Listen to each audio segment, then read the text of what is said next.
Hey guys, Cedro here with the drone cone, and we got Casey with Mountain Meadow Ag. Yep. Here to pick up the brand new 200-gallon drone cone. We don't have it in orange for him yet, unfortunately. Unfortunately, we tried, but yeah, we're gonna get you some do. orange handles for this. It's gonna look amazing. It's gonna be sweet. Yeah. So right now, we're gonna show you guys how to set it up and how everything works, and then we're gonna load it onto his truck so we can take it home with him. So right now, we're gonna set up the 50-foot hose reel right here and show you how to connect that to the drone cone. So we're gonna do that next. All right, step one. Okay. Put those red handles on. Okay. Easiest part of setting up your drone cone. Grab the red handles out of the bag. Okay. Pop those puppies on here. We'll help you out. Owen will help you out. Yeah, I got the other mics though. I better do something. Do something, right? For sure. Just take it. Line it up. Does it need a gasket? That's going on here when we get that on. There. So there's a lot of parts in your kit here. So you got your owner's manual right here. Okay. You got your red handles, which cover up all of your yellow handles. We're going to get you orange ones for your rig since they're there. You've got the adapter kits. This is going to help connect you from your output to the drone into your 50-foot hose reel if that's what you're running. So we include all the connectors for that. And then we also include this sweet little guy right here, which is your remote control. So this allows you to remote control the drone. So it comes with a key fob. Push start, man. Yeah, push start and just turns it on and off right there. So you're gonna hook that up to your power supplies down here. Okay. It's gonna be super simple. And then we have a split in here so that you splitter in there as well. So that's gonna connect your fresh water all the way over to your pump, and then that's both gonna go out to us. To your, you can put your remote control on either one or both. Oh, okay. So. Yeah, we could. All right, and this bag that comes with your drone cone, this bag has your freshwater hose right here. So it's gonna be just standard freshwater garden hose kind of thing. It's got a flexi cable that comes with it right here. You can grab that. So 25-foot flexi cable. That's gonna plug right in here to your freshwater coming out. Yeah. And that's coming. Yeah, quick attach. And that's your freshwater, 30 gallons of fresh water right there that just goes into that. And that's a self-starting pump. So when you squeeze the handle on here, it'll turn the pump on, it'll pump, and then when it's done, it'll be done. Okay. Yeah, super easy. Sweet. All right, this is the splitter cable that comes with your drone cone, just a little adapter there. That's gonna allow you to hook your freshwater pump in to the same outlet as your pump motor right there. And then both of those will come out, and you can, so probably you just want the remote control. So we're gonna put the remote control in between those two. So plug that remote control into the pump motor, and then the other side of it into that splitter that you got right there. Yeah, so that'll allow you to turn just the pump motor on anytime you want, and then the freshwater pump automatically turns on and off based on whether there's pressure in the hose line. So, yeah, there you go. All right, Owen's gonna show us how to attach the 50-foot hose reel to the drone output on your drone cone. So first thing you want to do is you want to attach this there. So these are flange fittings. They're banjo flange fittings, and the way they work is you put a gasket in there, and it should seat really nicely in there. But yeah, they do fall out. So this is probably the trickiest part of putting your drone cone together, is honestly getting these flange clamps on. So you got to seat that in there. Make sure everything's perfectly aligned. There you go, which is not easy. And then you need 3 hands. Sometimes is helpful because you got to hold that in place, hold the metal in place, and then screw it. So I'm gonna provide an extra set of hands here. There you go. And that clamp should cinch down. If you do it right, everything will seal up nice and tight, and that's how you make the connection. So you're gonna have one more of those you have to do to put that nozzle on the output here, and then that hose barb nozzle is gonna come out, connect to this piece of hose right here, and then that hose is gonna go right into the side of your 50-foot hose reel.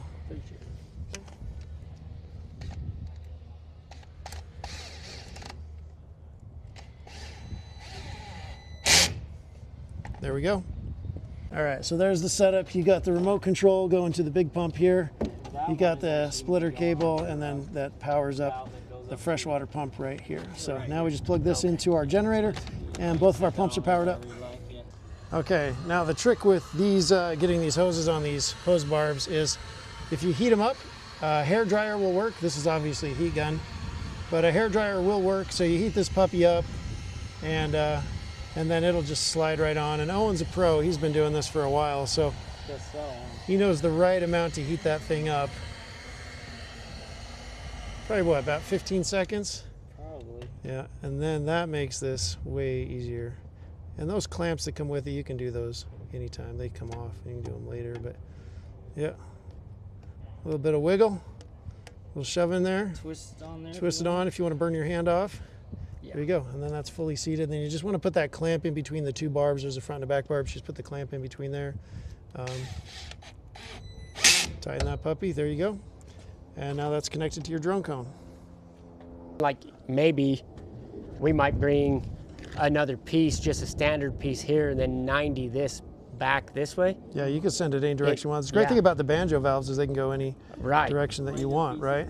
Yep. Yep. No, that's going to be handy. So what Owen's doing here is the last step of connecting the 50-foot hose reel. So he's putting the 1-inch connector here, and we use some plumber's tape there, make sure it doesn't leak. So you can use a 90 or a straight, whatever you want. We include an attachment there in your bag, and then you just take that output hose right there and connect it right there. Then your 50-foot hose reel is connected. And just remember that your 50-foot hose reel is going to be like 3 gallons of water or something like that. So when you're doing your clean out at the end of the day, make sure that you run enough water through your 50-foot hose reel to get all those chemicals out and flushed out. And if you're running some cleaner in there, then same thing, run enough through your hose reel. And remember, it's several gallons of water to clean out a 50-foot hose reel that's 1 inch thick. All right, so Casey's filling up his drone cone right now with our nice hose here for testing. But normally, the way it works is your fresh water is going to come in through your bulk inputs right here. So Casey's got a couple of bulk inputs on his drone cone. One of these is going to be used for fresh water. It's got an anti-backflow valve right here, which keeps any chemicals from going backwards into your freshwater tank. But you're going to hook one of these up through a 1-inch hose or 2-inch hose, whatever size hose you want. But these are 1-inch connectors, so it's going to hook up from here, and it's going to go into your freshwater tank. Which, in case how big is your freshwater tank going to be? That one is 525. So yeah, so they're going to have a 525 tank sitting right next to their drone cone right here, and that's going to make it super easy to connect. Yeah, one other thing to note, if you're going to be trying to use this pump to suction fresh water in, you're going to want to make sure you use suction hose like this. See that braid hose? It doesn't collapse under suction, so this is really important. And you want to make sure you have airtight connections, because otherwise it's not going to suck through very much line.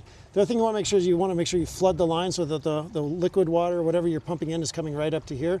This pump will suction through about 6 feet of hose, but if it's more than that, it's not going to suction. So it's already got a suction through this hose, up through here, through all this manifold, and then down to your other hose. So again, make sure you have water coming up to the drone cone, or you can use a transfer pump that'll transfer water. If your freshwater tank is far away, you can use a transfer pump to get it over here. And those, for a water pump, those are a couple $100 online, super easy. One thing to note when you get your drone cone, if you don't have your freshwater hose plugged up here, this pump's going to turn on and try to create pressure. So if nothing's connected here, it's just going to start running. So make sure you unplug it or connect your freshwater hose so that pump just doesn't run like crazy. All right, Casey's hooking up his freshwater hose to his drone cone right there. Nicely done. Okay, well, we don't have any water in there, but there you go. How long does that stretch out away from the drone cone? Let's just film that, shall we? Let's see.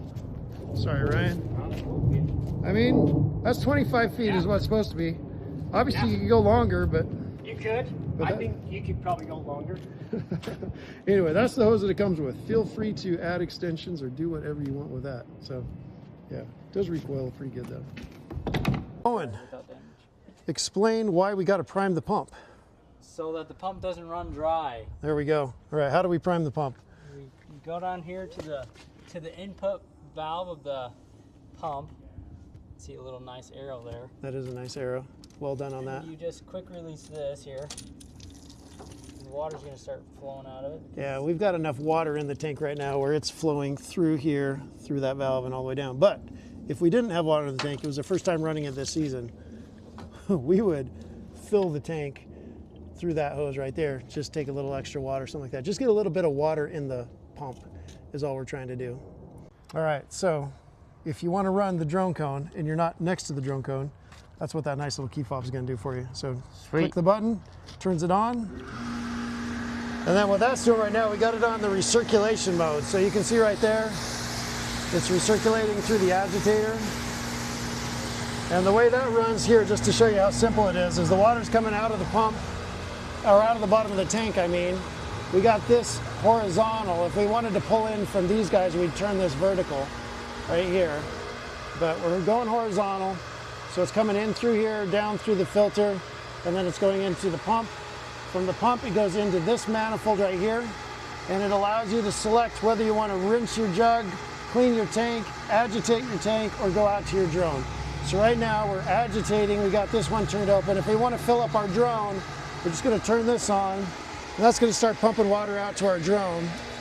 If we want to speed that up, we can turn off agitation or partially limit it, just turn it sideways like that, and that's going to make that go even faster. You can turn it off completely, and obviously it's going to be maximum speed right there. So then we want to turn that off, and now we're back to just agitating inside the tank.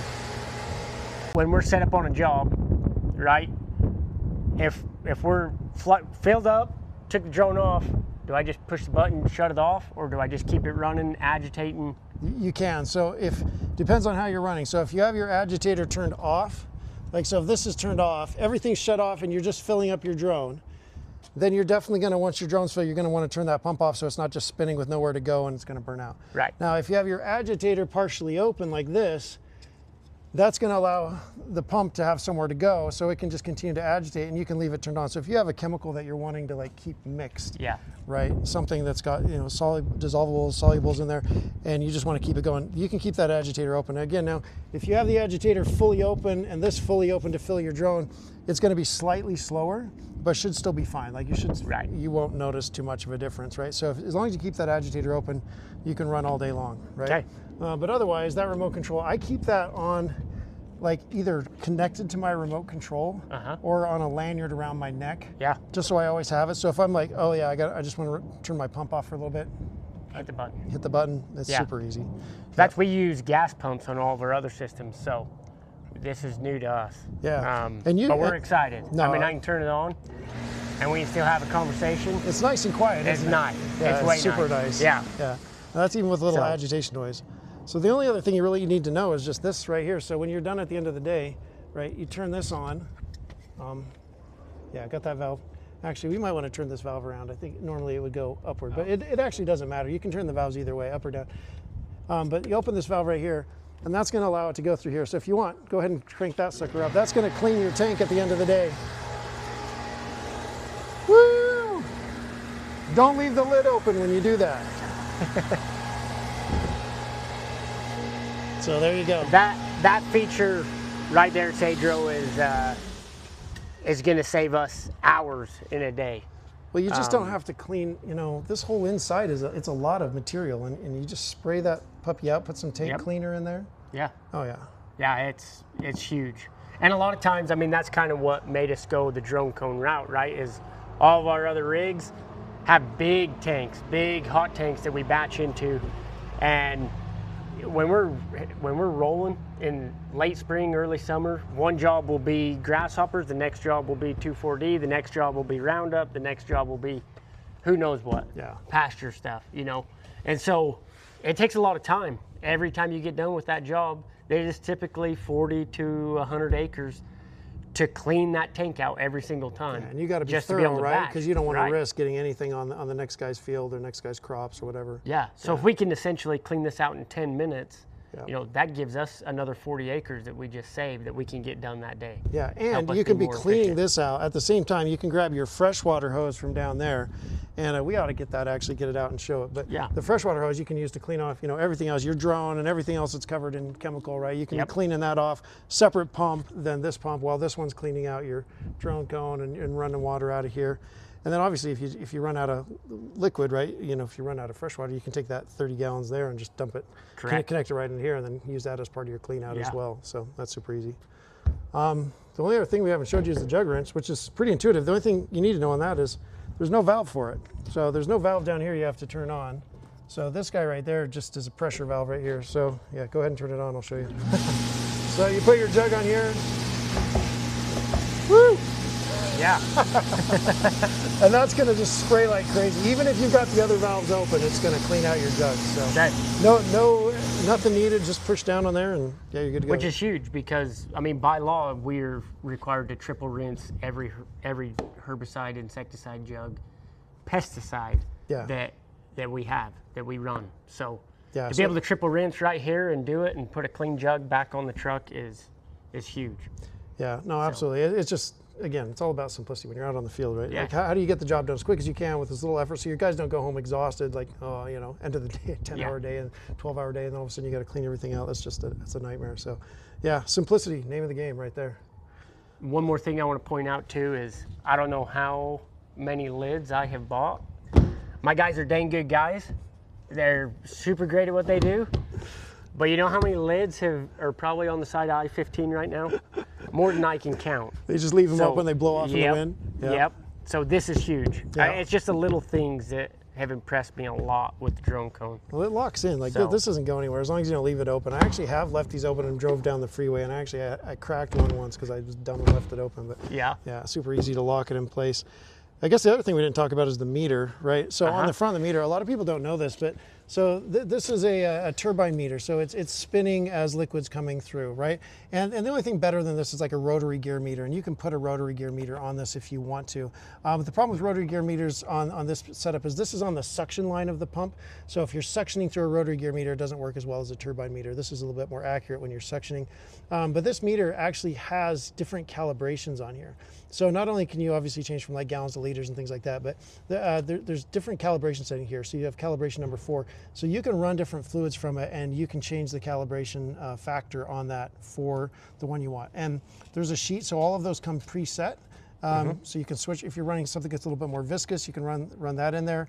But you can run your own calibration tests, and the way you do that is just put it into calibration mode, and then you can run liquid through this right out of here into your bucket or whatever you're measuring your weight or your volume with, and then set it, and then away you go. So by default it should run fine for water, but you have the option to recalibrate for chemicals that you run frequently if you're doing the same type of jobs over and over again. Absolutely. Yeah, super simple. Oh, and the other thing, down here you've got your filter, and we just recently replaced these. We were running 50 mesh filters, and we found that the drone cones actually fill just a wee bit faster with these little 30 mesh filters. So it's not as, it's not going to stop the small stuff, but it does run a little bit faster. So as you can see, it's super easy to clean out at the end of the day. If I can get this guy on here. Of course, now that I said that, it's going to be a pain in the rear. I don't want to strip it, but come on. There we go. Voila. So yeah, super easy to clean out, but that's the most open mesh filter that Banjo makes. So that allows it just to get more volume and flow. Like if you see a lot of foaming in your line, that sometimes it looks like it's running faster because there's foaming. It's actually not true. Like if you saw the way it was running just a second ago, it looked really clear and smooth. When it's running clear and smooth, that means it's running fast. Absolutely. Right, and it runs fast with that 30 mesh filter on there. And mixing herbicides, you deal with foam. We have anti-foaming agents that we put in, but yeah, foam is one thing that is not very much fun. That is the best advice for any new applicator is buy defoamer and use it in your mix, because if you get rid of the foam, everything's faster. Yep. 100%. Yep. Defoamer's a must. So. Any other questions? I'm excited to put it to use, man. I know I kind of crunched you for time and I was pushing you and pushing you. I appreciate you getting it out so fast. We had another customer that was generous enough to say they could wait for their drone cone so that you could pick this up today and get it out in the field and get it working. So we're excited to hear what you think and have you just crank on, put to use. Yeah, and we'll do full review videos in the field for you. That'd be sweet. My guys will be super pumped. It's super simple. And like I said, the majority of our jobs is between 40 and 100 acres, and so this really fits that bill. Yeah. So it's going to be sweet. So where's Mountain Meadow Ag based out of, and what's the area that you guys service? Yep, we don't really have an area. We'll go anywhere, but we do service all of Utah, Idaho, Wyoming, Colorado. We've been to Montana, all over. But where we lay our head most of the time is Loa, Utah, down in the southeast part of Utah. What's the phone number where people can get a hold of you to get a job done? 435-616-1323. Okay. Casey, thank you so much. You bet, buddy. Thank you. Good luck. Yeah, will do. Introducing the Drone Cone Black Edition, now with available dedicated fresh water system. Get yours at thedronecone.com.